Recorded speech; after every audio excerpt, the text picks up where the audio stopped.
Able is not just about talking, it is about doing.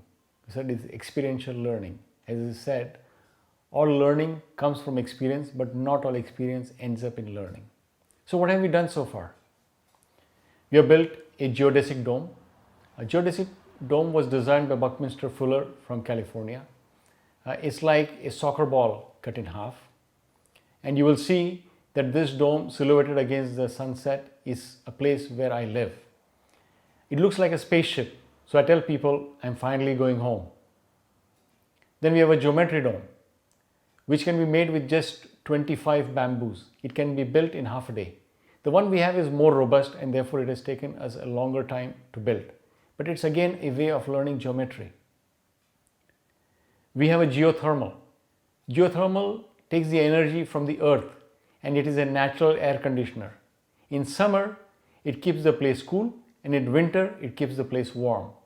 For Sapna Ranch, where we have built the geothermal, the average temperature for the year is 25 degrees. But the variation of temperature is 40 degrees in summer and 10 degrees in winter. So when it's 40 degrees in summer, through the geothermal, we get 25 degrees centigrade inside the geodesic dome.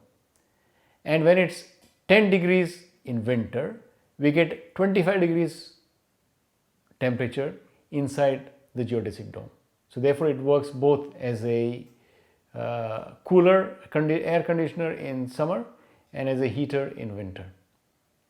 And it's all natural. It runs just on a 40-watt fan.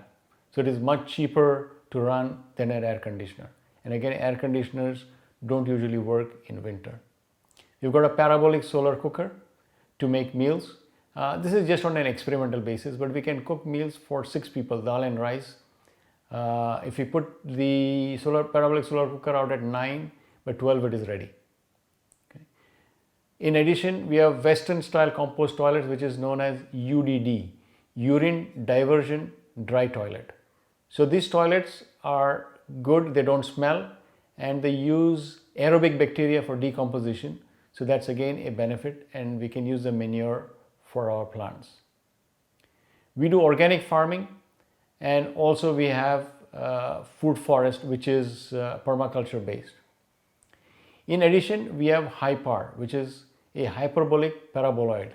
This is a horse saddle roof structure, and as you can see, it is a 40 feet by 30 feet structure, which is 1,200 square feet without any pillar in the middle. In addition, we are trying to do furniture from bamboo. We have got upcycled furniture made with used car and vehicle tires. So these are all experiments that are going on a continuous basis. And this is one of the key tools for learning. So we're saying learning by doing.